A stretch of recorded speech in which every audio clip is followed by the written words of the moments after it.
What is up?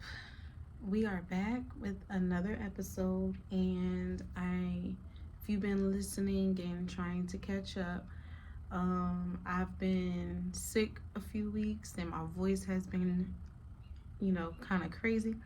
So, we missed a week, but you're in for a treat because I might post up to like 3 episodes this week. So what's today? Today's Thursday, so I might post one today and maybe two tomorrow, or just, you know, a few through today and the weekend. We'll see how the Lord moves me. And hopefully, I stay well and stay on point so that I can stay on top of the schedule, although it's not really one, a strict one, staying on top of, moving forward. And also, another note, I know that you are probably expecting part two of I Just Want to Know Why, but I think I'm going to save that for like a panel discussion. I posted um, I made a post or whatever about the episode about part one, and I got some feedback from a few uh, acquaintances of mine, a few friends of mine, and it's like okay, they into this, okay, they want to talk about this, they want in on this conversation, so that's what we gonna do. We gonna make that part two a panel discussion, and I'm gonna invite some people out to be a part of this conversation with me, and I'm excited about that. And so what we're gonna get into or whatever today is, are you okay with not being fully healed? And I want to let that question marinate. I want to let that sit on our brains, and I want to think about what that means to us when it comes to the journey, the healing process, and dealing with people and living with people, child going back to people, and all of that. I want us to let that sit. Are you okay with not being fully healed? And you know, understanding what that looks like for us as an individual. Now, when I think of it, I think of healing as I definitely do think of healing as a journey and not a destination. I think of it as um a way to explore, like a way to explore different foundations, platforms, being able to explore different people, and being present to experience where healing is at in that space, whether it's safe or not. Typically, we don't really know if a person or the place that we're going to is truly safe until we get there, until we meet that person, until we, truly experience them, experience life with them. We really don't know what safe looks like with that person. We know what safe is, we know what we want safe to be for us, but we don't know what that would typically look like dealing with another party. And I'm willing to, be vulnerable and be open about some of the things that I've experienced and what I've learned throughout, my life, and what has changed my point of view and perspectives on healing, and where I was at one point and where I'm at now. One of and one of the main things that has brought me to this place of it being truly a journey and not a destination, is understanding that while you're evolving and growing into this, woman or man that, you know, you want to be and being this better version of yourself, it's like you have to constantly go back and be like, okay, I know that I wasn't in that same place before mentally or even emotionally when I experienced that, but I know that if I was to in some way experience that same situation today, will I handle that situation, that issue, whatever, the same exact way? Maybe yes. Maybe the answer is yes. And then for some people, maybe the answer is no. I look at that as like, okay, during that time frame, how long ago was it? How old was I? Whatever, like, you know what I mean? Was there something that I didn't notice or whatever about myself then that I notice now as to why it has prevented me to handle the situation in a mature manner than I would today? At least more maturely of how I would handle the situation today. And I feel like that all coincides together. Feel like that's why it plays, why journey plays, why exploration and the journey, those particular terms play a major role in this conversation. And I've taken some notes and I've reflected and I done went through all of my other journals and I have reflected and read back and I'm like, you know what, dang, like I didn't like dang, like you was really hurt. Like this person really hurt you or, you know, like you really did hurt that person and you didn't realize how, how your tone changed the whole situation, your doubts like affecting the other person. And it's like dang, like because I had doubt or didn't have that much faith that things or whatever would change, or because I had self-doubt and I felt like I wasn't able to meet those expectations or whatever level. It's like um I I made it either easier for the other person to like leave and to cut ties, or I just felt like at that time I wasn't cut for whatever it was. I wasn't, I wasn't cut for whatever that was, meaning I didn't have any boundaries. And so I there was a time where I also felt like when I even felt like I know when I was younger, I was very quiet. And I was quiet about the things that people have done to me or what I was experiencing, whether it was people that I've considered as friends or even loved ones, whether it was family or whatever. I kept quiet about it because that was something that I was used to. I was used to being quiet because um, I have been told in different ways that how I felt or what it was that I was thinking, didn't matter, or how I felt was because it was out of the ordinary, or it wasn't something that a person could understand, that it was wrong. And it wasn't that it was wrong, it was just a person disrespectfully disagreed with my point of view. Whether in it, I feel like now doesn't necessarily matter with age, but when you are, being raised in a certain environment, or you're being instilled by different people, you're being taught different lessons based off of, different backgrounds. You're being mentored by different people with different backgrounds. You're being taught all of these different lessons, and it's giving you a point of view to where you can either connect with certain people or you can disconnect with certain people.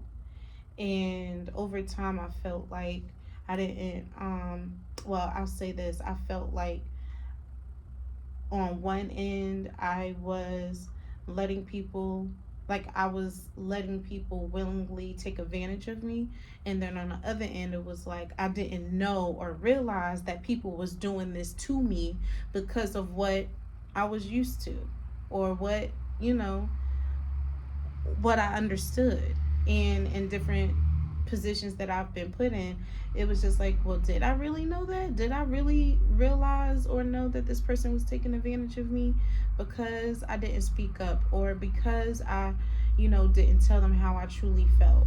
And it wasn't until I've gotten older and or gotten to a certain age for me to understand, like, this person that I am dealing with, whether I'm in a relationship with them, or it's my friends, or it's a family member or whatever, it's like how nobody would really know what it is that you're experiencing, or feeling, until you tell them. So this is kind of a brief transition from the last video. Still me, still same topic. And I think in I was just explaining how, we don't really know what to truly expect from the other person that we're communicating with about, whatever issues or whatever feelings that we have, because it's either not being expressed or not being told.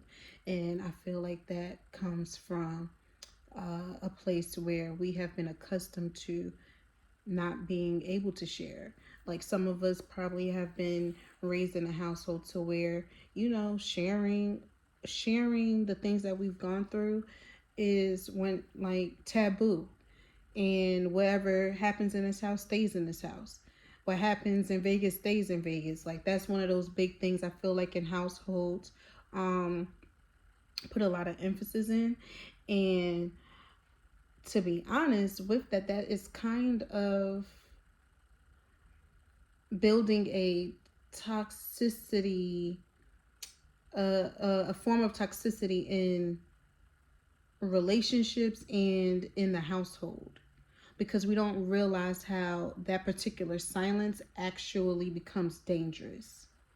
And I say that to say this, that silence becomes dangerous when you are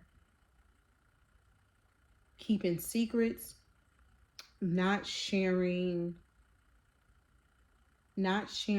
proper traumas that can help heal a person or a group of people, or it's being used to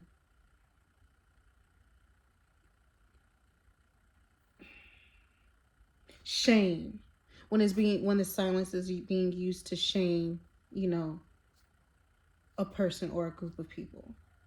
That's when I believe where, like oversharing or not sharing what happens in the household, or, being kept quiet about sharing your beliefs or your values or the things that you feel, that could be possibly different. And we don't, like, some of the things that we have experienced have shaped us to form this particular belief that, the outside world doesn't necessarily is not going to necessarily accept this, is not going to accept this point of view, is not going to accept this perspective, this experience, or this particular way in how a person or a group of people might operate.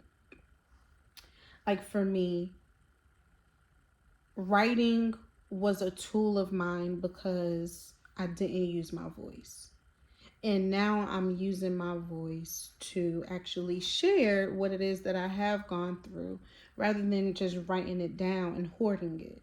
And the reason why I choose the word hoard is because I may be, you know, very much so, using this tool for good and for the better of myself, to be a better person, to be a greater person, in which, if you've gone to therapy, or, go to therapy, one of those things is like writing, and writing is a form of meditation. Writing is a form of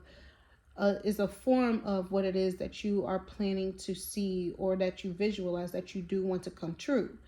In some of the things that you want to manifest, being intentional. Writing is that tool for that. And then you can hoard it to where you don't share it and you're not truly being fully healed. You're not using what it is that you wrote about or that you meditated on, and you're not using that to to truly reflect. You'll write it out or whatever, or you'll get another journal and fill up that journal and you just push it away. But where I feel like there were times where I was doing the work and writing out everything that I felt, and you know using dance and me dancing, performing, and putting it all out on the floor and on the stage. And that was temporary. And it was temporary because I when they say cut, or when that song goes off, or when performing, when that show is over, I'm going back to reality. And it's like, yeah, I'm going back to reality. And it's it's like, are you ever going to truly be healed from whatever it is that you're experiencing, going through, things that you're thinking about? And I've come to realize that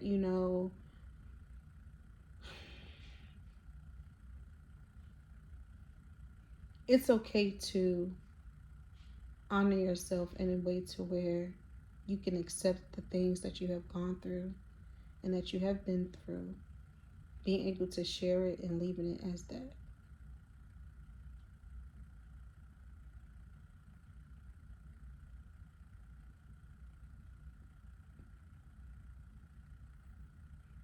Your experience is your truth, and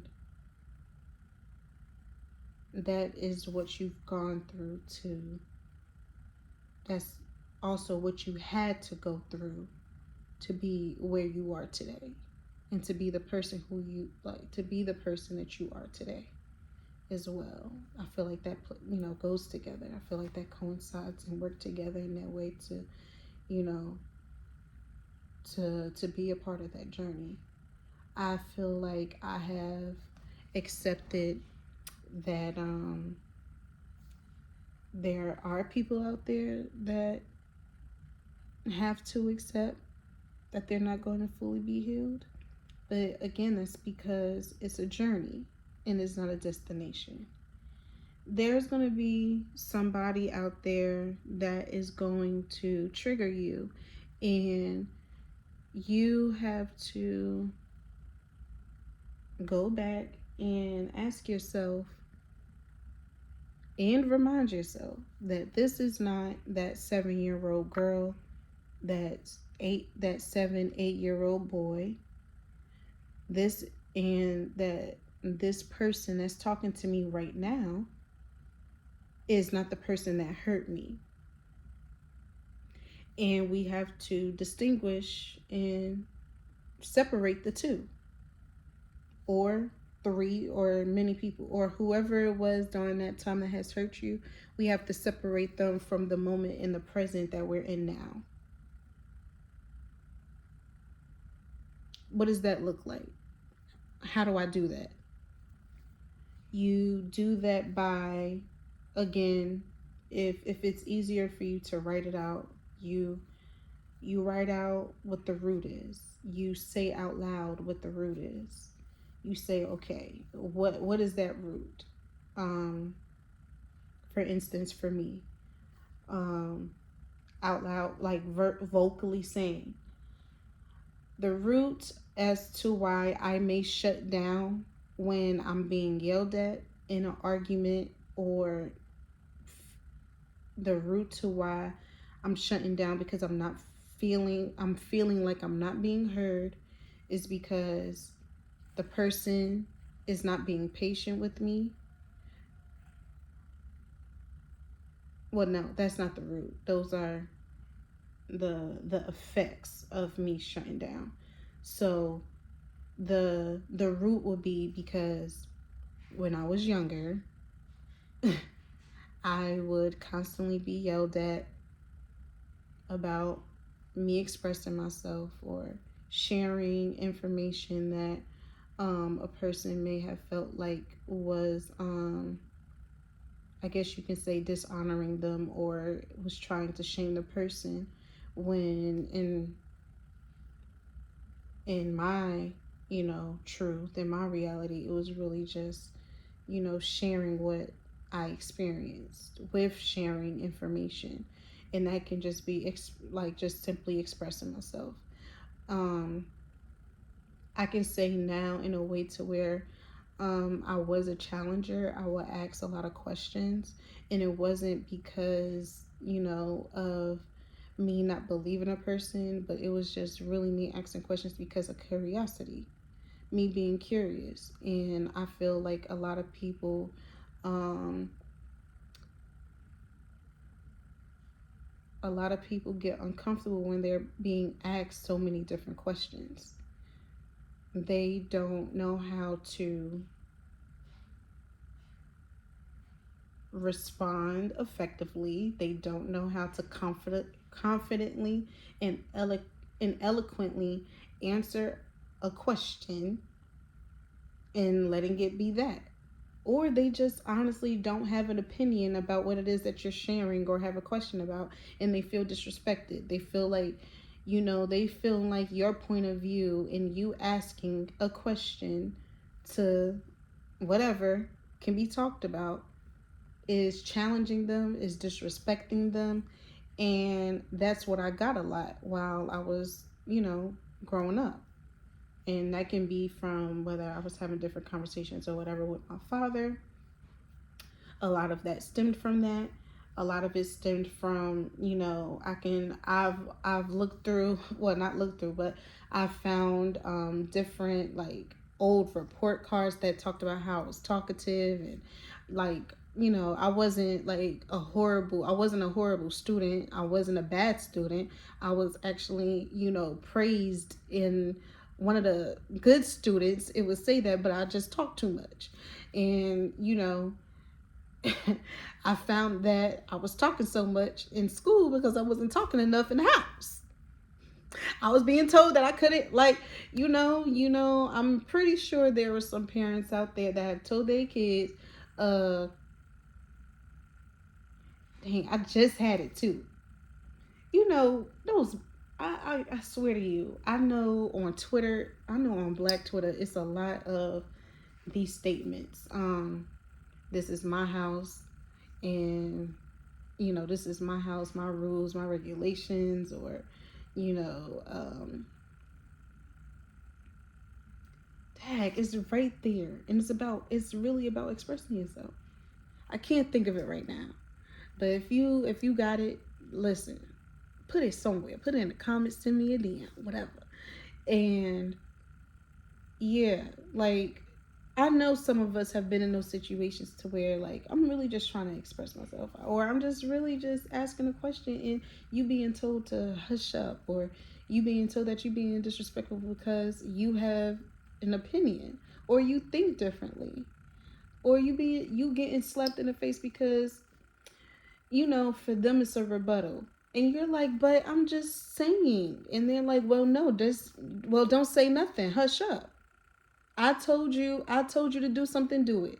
I said that it's going to be this way and this that. And very much so on one end, we are young and but we're not given a chance to really know what it is that we feel and to accept that this particular feeling is that.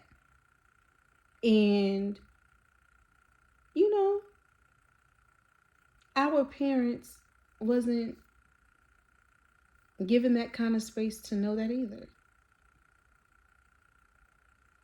So it's harder now because we're older and we get to say, like, no, respectfully, no, it's not going to be this way. It's going to be this, that, and the third. And it's okay to disagree, but if you don't disagree, okay, cool. But this is how I feel about it. Just because this is your home, just because you are older, just because you think this particular way doesn't mean that you are right. And actually, I just read a verse. Was it in Proverbs? I believe it was in Proverbs, and it was a verse, a scripture that pretty much said, age doesn't matter. Age, pretty much saying in summary that age doesn't matter about being wise. It was about Job. Job was talking to his friends and was telling him, I know that I'm much younger than you, but what you're telling me and what you're expressing to me does not is not a it does not make it doesn't match. It's not that it doesn't make sense. It's just that I have a lot more wisdom about my relationship with God and where I'm at right now, and I know for a fact that this is this is going to come out better than what it is that you're explaining to me. And just talking about age, like I'm a lot more. It seems to be as if I'm a lot more wiser than you guys, and I'm okay to express that. I'm okay to accept that. I'm okay to disagree with you and to know that God is going to take me out of this because He's done it before. Whether you disagree or not, whether you've had your experience in life and you're older than me or not. Your experience is your experience, and is that your truth?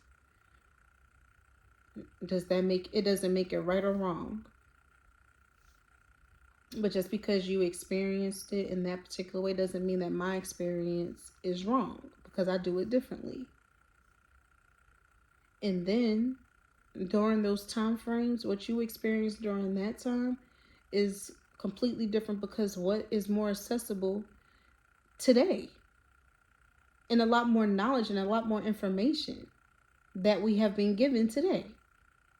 That can simply come from parenting, gentle parenting.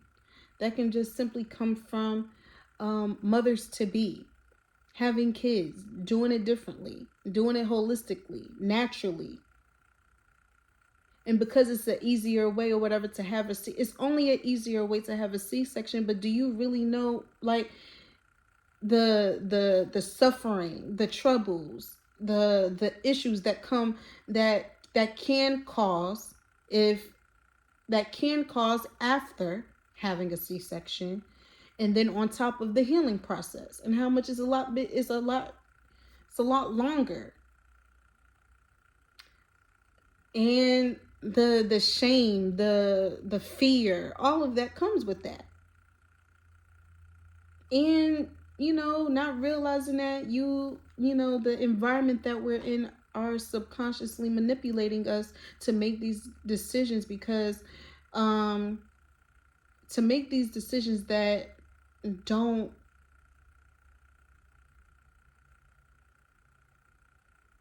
enforce us to trust ourselves, to trust our instinct.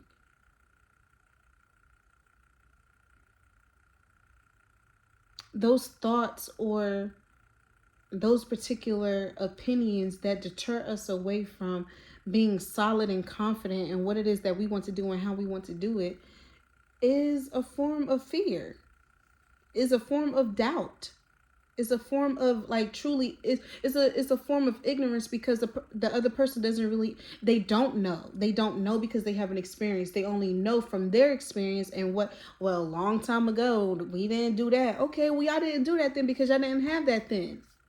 We have it now, and I want to take use of it. I want to take use of it because it's better and there's no side effects. Like that should be a plus.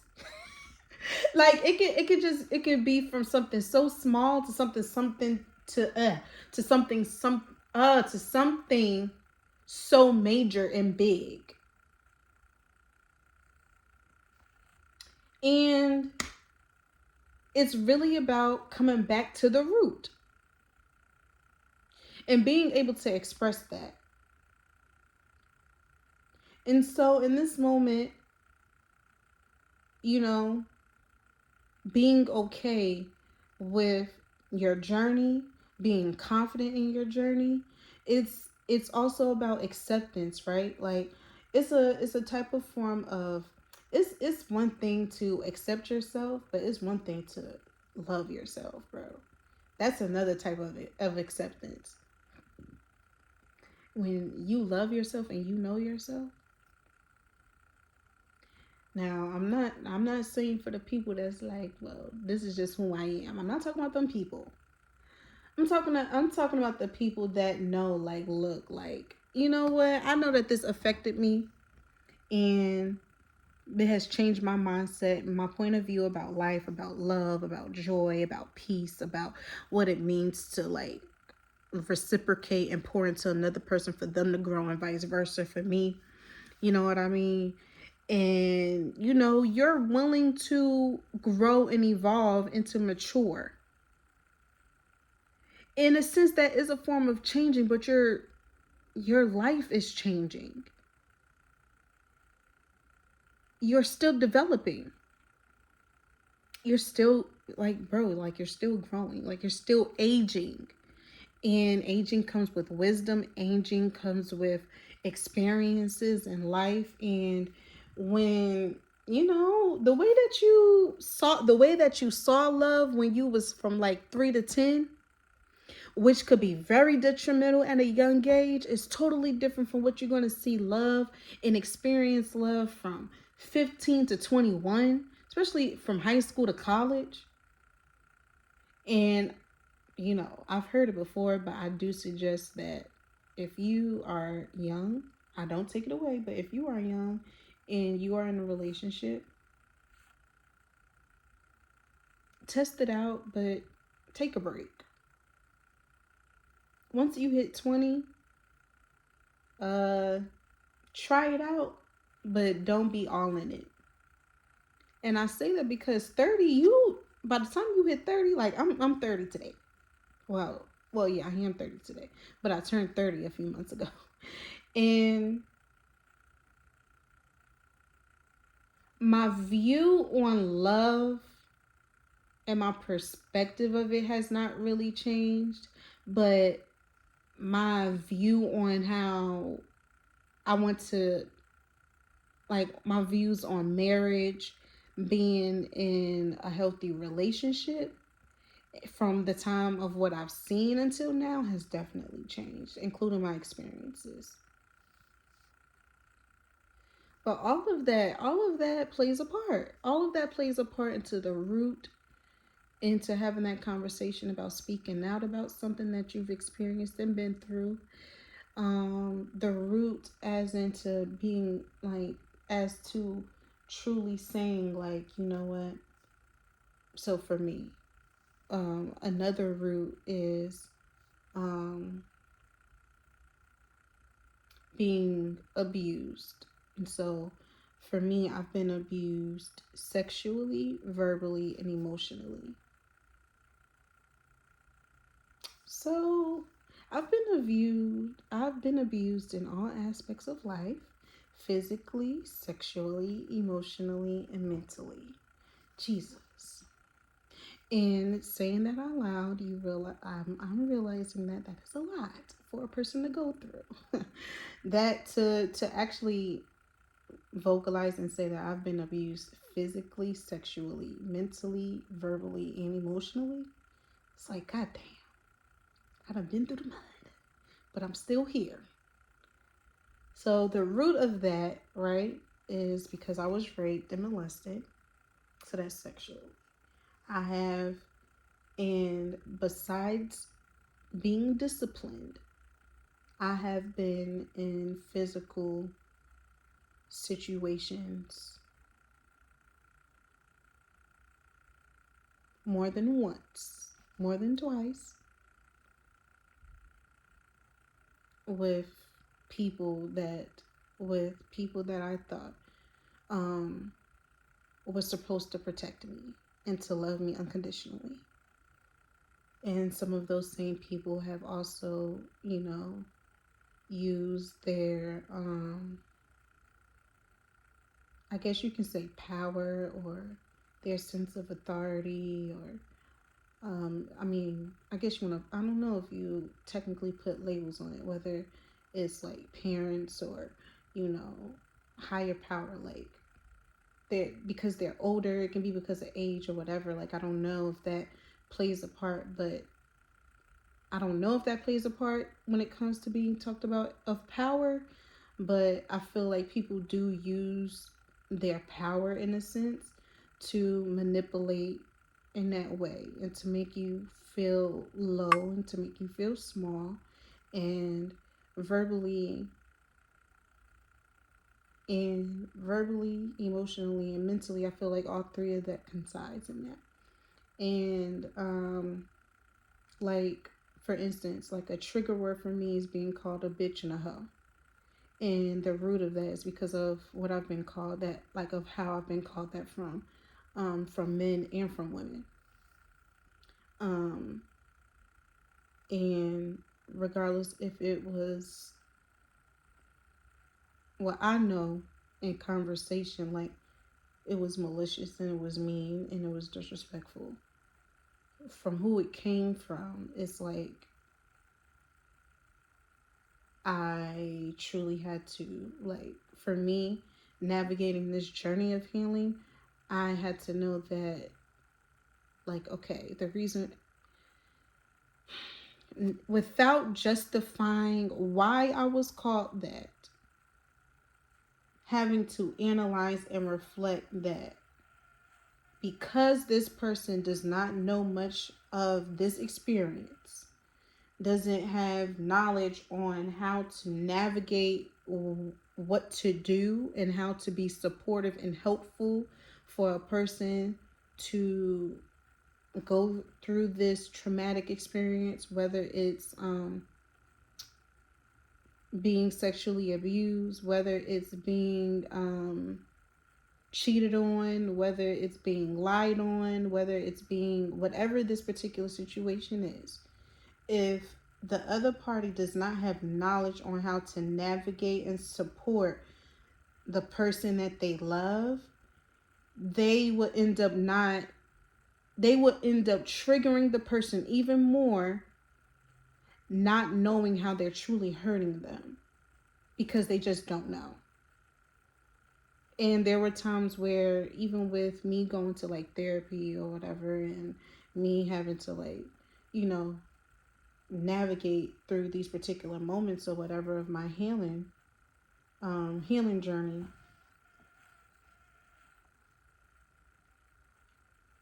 I had to know that some of these responses wasn't because of me. It was really because of them. And it was hard because it was hard on one end because it's like, well, first of all, regardless if I was going through anything or not, like, I'm not being expected to be called like no hoe or no bitch from my father. And then I'm damn sure not expecting to be calling no, well, I don't think anybody has an expectation to be called a bitch or a hoe from anybody. And then when you say that out loud and think about, like, for me, like, me saying it out loud just now, I'm thinking about, I'm like, I ain't a hoe, but I have hoe tendencies. And I say that because I love to have sex. And that's just real. And that could very much so be a problem. Not necessarily a problem, but it ain't like I'm a sex addict or anything. And and there is nothing against people that are addicted to sex. But I know for me, I am like, I know that I am not addicted to sex, but I love to have sex and I can be very promiscuous. And I have been before. But that doesn't, again, I'm not having no expectations. I don't have I'm not like walking outside being expected, like expecting to be called a hoe and a bitch. So when I am called one and it's out of nowhere, it is disrespectful. And there's no reason to be called out of your name for any. There's no reason that you should be called out of your name. And now, granted, I know that we have songs and we can go all down, whether it's nigga, bitch, hoe, whore, like whatever. Like, I get it. I get the history and everything of that. And then at the same time, I understand there's truly no reason to be called out of your name.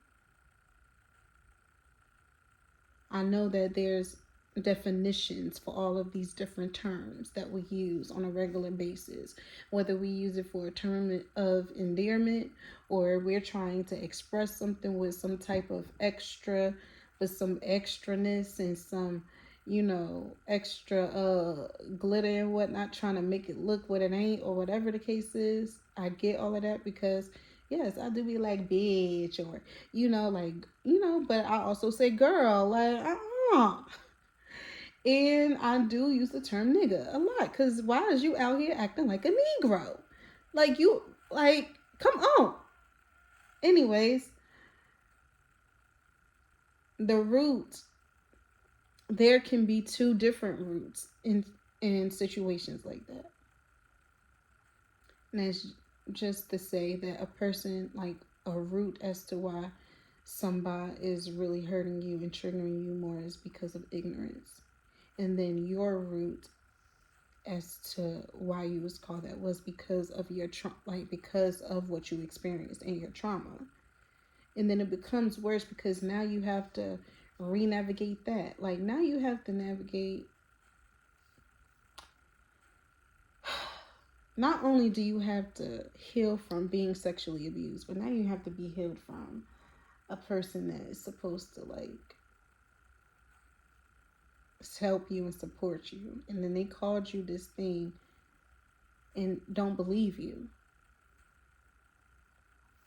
and it becomes hard. And I know I can say, like, when it happened to me a second and third time of me being sexually abused, I had to tell myself, like, okay, Ronnie, like, we're hoping that you don't experience this again, and we hope that you're not violated. But Ronnie, if you are, how are you going to get through this? And I had to ask myself, I had to ask myself, what does healing look like to me for me to get to the place to where I can speak out, to where I can share, to where I'm not hoarding and just writing, but that I'm writing to give life. I'm writing to give joy. I'm writing to give peace. I'm writing to give another sense of love. I'm writing to give another sense of passion and power and a level of understanding to pour back into yourself. I'm writing so that I can give a guide and I can help others and not just for myself. Because there are people out there like not going to put any shine on it because we've already seen it, but the fact that these women have came out or whatever about how they've been taken advantage of and been used by R. Kelly and his entourage. We wasn't there. So we really don't know. We only know what's being told to us and what's being shared to us. We are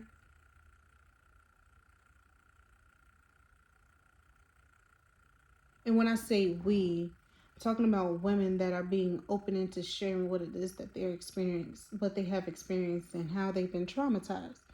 Because they're in some way, I can say it on, I can tell you how many times on at least both of my hands or just one, how I really haven't been out here sharing, and I thought I was.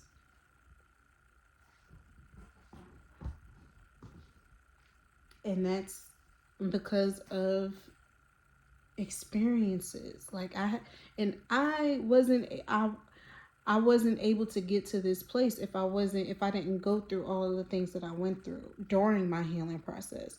Because after me being sexually abused, my healing process, the first couple of years was like tragic. It was tragic. People not believing you, family not believing you, people asking questions and wanting to know real details. It sound like you adding extra stuff in, and if this happened, why didn't the girl or whatever that you was friends with was a witness? Like how you claim that you was and she wasn't, like all these different things. The first couple of years after me experiencing that and me in it coming out that I was abused by these two guys in the city of Savannah, Georgia, it was weird.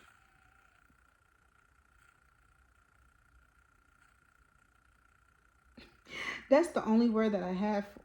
It was interesting. People that I thought was my friends really wasn't my friends. It was people really out here talking about me. It was people really out here questioning. It was really people out here questioning what it is that I've gone through, what I've experienced. And I had to, and then that was another space to where I isolated myself. I shunned myself. I put myself, I started to protect myself. I started to build these particular walls, and I started to also build these walls, and also I built these walls and also knocked them down for people to actually take more advantage of me.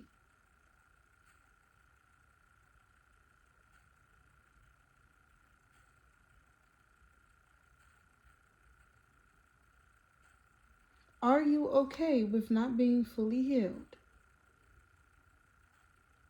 We are out here building, making boundaries, whatever that looks like to you.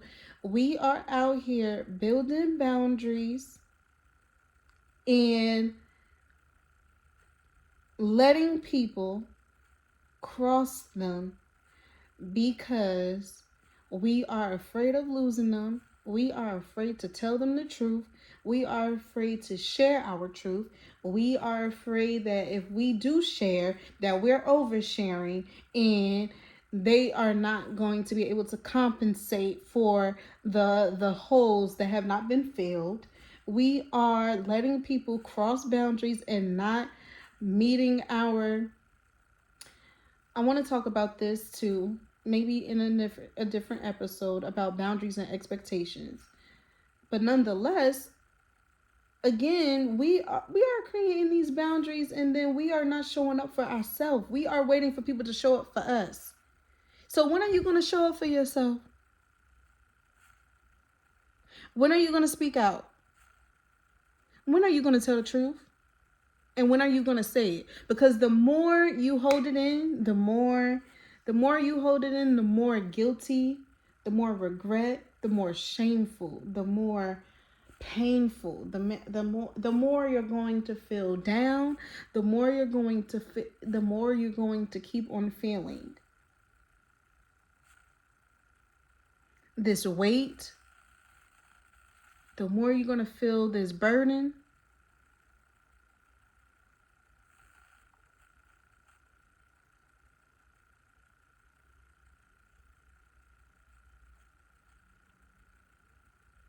Yeah. This is all a part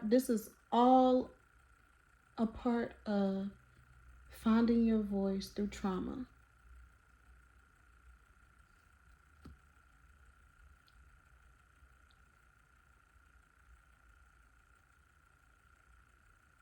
This is all a part of it. So look, right? If you are a woman or a man that has been sexually abused, that have been, and trauma, there is no, there, maybe it's somewhere out there with different levels of trauma, but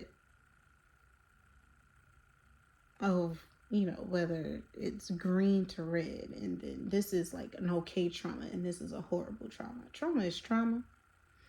If you are a woman and a man that have experienced anything that has hurt you, that has caused you to be silent and to not express your truth,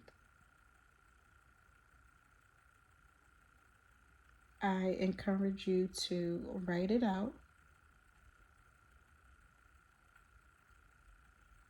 say it out loud, whether that's in music, in a mirror, out loud to yourself, a voice memo, whatever. Say it and share it. Whether it's a poem and you gotta go on stage and perform it, whether it's a song and you gotta sing it, share it. I encourage you to go to therapy. I encourage you to try to find a way to navigate what it is that you're truly feeling and experiencing. Because after traumatic experiences that we go through, we start triggering ourselves and we start hurting ourselves, and we don't realize that silence and hoarding and cutting and picking up these tools to get rid of ourselves, to deplete ourselves, to end ourselves.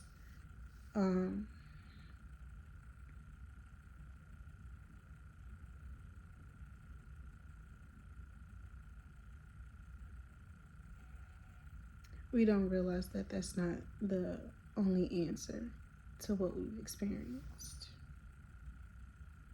We don't realize that because we feel like because we've been violated and taken advantage of, that there's no other way but it is. I'm a living example. Women from the Me Too movement is an example.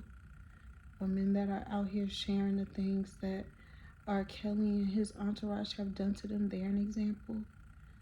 These women that have been kidnapped, that have been taken away from their families, that have been taken away, just taken away, and to be used as symbols, to be used as an object sexually, sex trafficking, just being used up and bruised up or whatever. Like, it's going to be hard, but the only way to truly heal is to confess it. That's in the word too. Confessing, you shall be healed. That is one of like the main ways. And then if you need to confess it to a person, amazing, because that's a person that you trust. But you have to be willing to be vulnerable, to be vulnerable, to be open into sharing that. The more you hold that, the more you're killing yourself and suffering in silence. It's heartbreaking, I know it is, because it's heartbreaking for me. This is uncomfortable for me, but I'm doing it.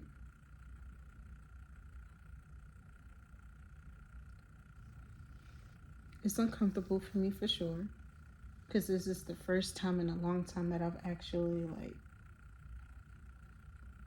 feel like I'm regurgitating everything that I've done, kept in, and it's turned into shit and bacteria and stuff, and now it just needs to be taken out. But I encourage you to write it, say it out loud, whatever that looks like to you, and to share it. And you may not be ready yet, but you will never know when you're ready. But I encourage you to trust yourself, to love yourself, and to pour back into yourself so that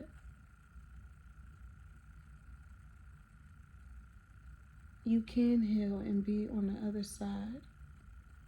That's lighter, greater, and amazing. You will never know what that place looks like until you do so. If you're okay with not being fully healed but going through this journey, this is just the beginning. Just imagine where you'll be once you feel like you can no longer be triggered by triggers anymore. To where you can no longer be triggered by your past. To know that you will never be triggered by by a disrespectful tone, a disrespectful voice, or when you're touched in a certain way that you're not triggered.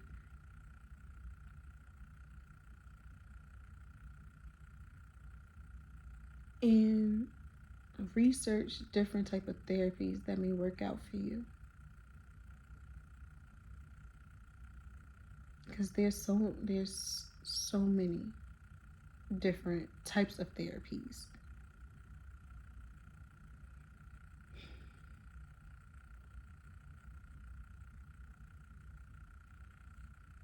Remember, healing is a journey, it's not a destination. One of these days it will feel like one, but that is joy, and that's being at peace. Your wounds will definitely heal, but those open too.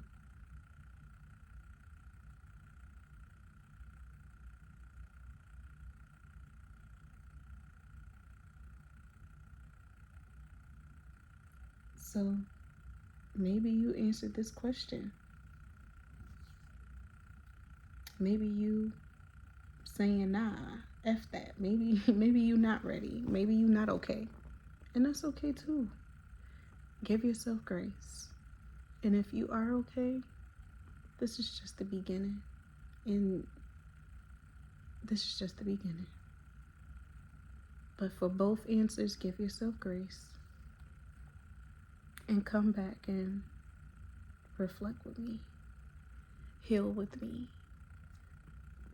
Use your voice through your trauma. Speak out with me. Peace and love.